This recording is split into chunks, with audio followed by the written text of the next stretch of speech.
What's up, fellow entrepreneurs? It's John Foggerholm again with Metal Law Group, and today I wanted to do another industry-specific video.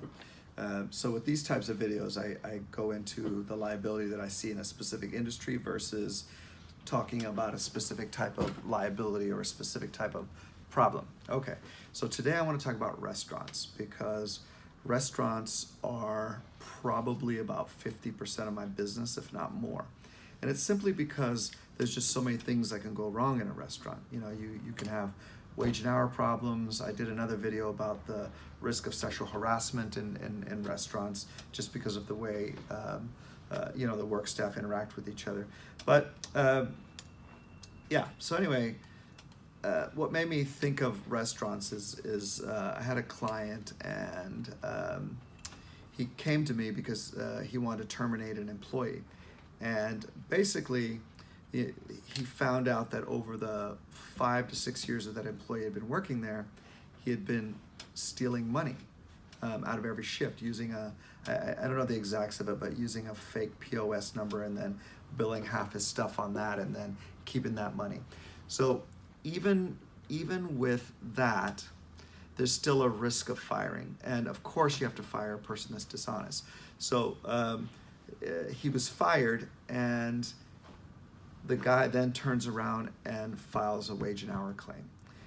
So it's not that it was a legitimate wage and hour claim. It's just the amount of money that my client had to spend to defend himself, to show that he didn't do anything wrong.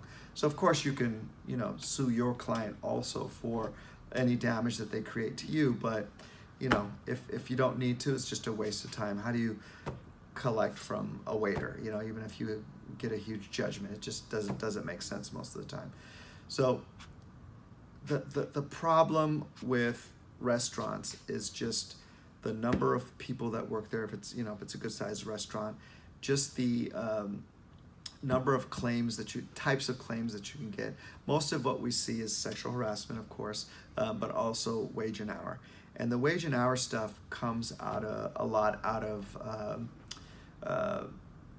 service staff refusing to take breaks because they want to keep their tips, but of course then if you fire them, that's what they're going to sue you for, even if they chose not to take the breaks, because that's not California law. California law requires you for lunch breaks to enforce that, and with 10-minute breaks to at least offer it. But my recommendation is enforce everything, because they're always just going to say you didn't let them do it. So I say enforce everything. The other big one I see is split shifts. The split shift law requires you to pay them an extra hour if they're on a split shift for the hour that they're not working.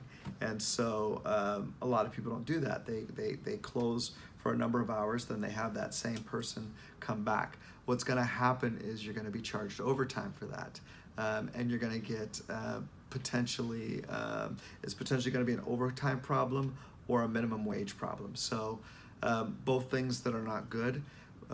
Restaurants are just a hotbed for litigation, and I'm not talking about just employees. I'm talking about slip and fall. I mean, there's just a ton. But with employees, that's probably the big ones: sexual harassment and the wage and hour things, overtime, minimum wage, meal breaks, rest breaks. All right, everybody. Until next time. Good to see you again.